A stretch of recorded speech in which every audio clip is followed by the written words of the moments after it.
বুড়িগঙ্গা নদীর তীরে অবস্থিত বাংলাদেশের এক গুরুত্বপূর্ণ শহর হল ঢাকা। এই শহরটি বাংলাদেশের রাজধানীর পাশাপাশি গুরুত্বপূর্ণ শিল্প এবং প্রশাসনিক কেন্দ্র। আজকে আমরা এই শহরের ইতিহাস থেকে শুরু করে বর্তমান পর্যন্ত শহরটি কোন অবস্থায় রয়েছে তা তুলে ধরব। তার আগে পৃথিবীর প্রান্তরের আমাদের এই চ্যানেলটিতে সকলকে স্বাগত। আপনারা সকলেই জানেন ঢাকা বাংলাদেশের রাজধানী শহর। ঢাকাতে পৃথিবীর সব থেকে বেশি বাংলা ভাষায় কথা বলা লোক বসবাস করে। এই শহরের মোট আয়তন 306 বর্গ কিলোমিটার। এই শহরটি পৃথিবীর 8ম বৃহত্তম শহর। এই শহরের মোট জনসংখ্যা 4,42,00,000, যা সমগ্র বাংলাদেশের মোট জনসংখ্যার প্রায় 11%। ঢাকা বিশ্বের সবচেয়ে ঘন জনবসতিপূর্ণ শহর। এই শহরের প্রতি বর্গ কিলোমিটারে 23,000 লোক বসবাস করে। দক্ষিণ পূর্ব এশিয়ায় যতগুলি বড় বড় শহর রয়েছে, ঢাকা হলো তার মধ্যে অন্যতম। মোগল আমলে ঢাকা ছিল বাংলার আর্থিক রাজধানী। পরবর্তীকালে ইংরেজ শাসনের সময় এই শহরের ব্যাপক উন্নতি সাধন হয়। রেল যোগাযোগ থেকে শুরু করে বিদ্যুৎ সংযোগ, আধুনিক শিক্ষার জন্য বিশ্ববিদ্যালয় স্থাপন করে শহরের ব্যাপক পরিবর্তন সাধন করা হয়। 1947 সালে ভারতীয় উপমহাদেশে ইংরেজ শাসন শেষ হওয়ার পর বাংলাদেশকে পাকিস্তানের অন্তর্ভুক্ত করা হয় এবং নাম হয় পূর্ব পাকিস্তান। সেই সময় ঢাকাকে পূর্ব পাকিস্তানের রাজধানী হিসেবে ঘোষণা করা হয়। কিন্তু দীর্ঘ সংগ্রামের পর 1971 সালে মুক্তিযুদ্ধের মাধ্যমে বাংলাদেশ স্বাধীন হয়। সেই সময় থেকে ঢাকা স্বাধীন বাংলাদেশের রাজধানী। বর্তমানে ঢাকায় বড় বড় আন্তর্জাতিক কোম্পানির অফিস গড়ে ওঠার পাশাপাশি বিভিন্ন আন্তর্জাতিক শিক্ষা প্রতিষ্ঠানও গড়ে উঠেছে। ফলে শহরটি ধীরে ধীরে আন্তর্জাতিক পরিচিতি লাভ করেছে। বাংলাদেশের মোট জাতীয় আয়ের প্রায় 35% এই শহর থেকেই আসে। ঢাকা স্টক এক্সচেঞ্জে 750টি বড় বড় কোম্পানি নিযুক্ত রয়েছে।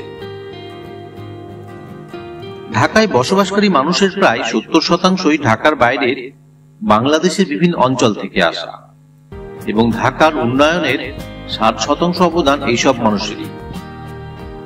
ঢাকার অন্যতম প্রাণকেন্দ্র হল কমলাপুর।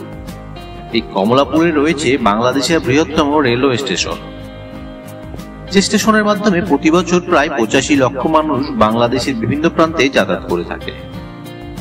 এছাড়াও ঢাকার উত্তরা থেকে মতিঝিল পর্যন্ত মেট্রো রেলের মাধ্যমেও যোগাযোগ স্থাপন করা হয়েছে। এই শহরটিকে সাজিয়ে তোলার জন্য আরো নতুন নতুন পরিকল্পনা গ্রহণ করা হচ্ছে এবং চলছে নানা ধরনের কর্মযজ্ঞ। এই ঢাকা শহরটি বাঙালি সংস্কৃতি, বিভিন্ন সুস্বাদু খাবার, 3 চাকার রিক্সা এবং জামদানি শাড়ির জন্য বিশেষভাবে পরিচিতি লাভ করেছে। এছাড়াও এই শহরটি রেশম, পোশাক, কৃষিকাজ এবং লৌহ ইস্পাত শিল্পের জন্য বিশ্ববিখ্যাত। এই শহরের রাস্তায় রোজ 5 লক্ষ রিক্সা চলাচল করে।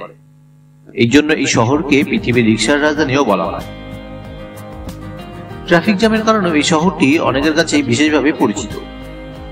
দিনে প্রায় 7 ঘন্টা ট্রাফিক জ্যামেরও নজির রয়েছে এই শহরে। এই কারণে এই শহরকে কেউ কেউ পৃথিবীর ট্রাফিক জ্যামের রাজধানীও বলে থাকে। বাংলাদেশ একটি ক্রিকেট পাগল দেশ, তবে ফুটবলও এই দেশে সমানভাবে জনপ্রিয়। এই ঢাকা শহরের প্রতিটি অলি গলি এবং মহল্লায় মানুষ মেতে থাকে ক্রিকেট এবং ফুটবল খেলায়। এই শহরে গড়ে তোলা হয়েছে বিভিন্ন আন্তর্জাতিক মানের স্টেডিয়াম। সমগ্র ঢাকা শহর জুড়ে রয়েছে প্রায় 10,000-এরও বেশি মসজিদ। সেই কারণে ঢাকাকে মসজিদের শহরও বলা হয়। তবে এই শহরে হিন্দু এবং মুসলিম উভয় সম্প্রদায়ের মানুষের বিশেষ মেলবন্ধন লক্ষ্য করা যায়। শোনা যায় প্রাচীন হিন্দু মন্দির ঢাকেশ্বরী নাম থেকেই এই শহরের নাম ঢাকা রাখা হয়েছে। বর্তমানে ঢাকা দক্ষিণ পূর্ব এশিয়ার অন্যতম একটি প্রধান বাণিজ্য, সংস্কৃতি এবং শিক্ষা কেন্দ্র। বন্ধুরা, আজকে আমাদের এই পর্বটি এখানেই শেষ। পর্বটি কেমন লাগলো তা অবশ্যই কমেন্ট করে জানাবেন এবং যদি ভালো লেগে থাকে অবশ্যই একটি লাইক করে আমাদের আরো উৎসাহিত করবেন।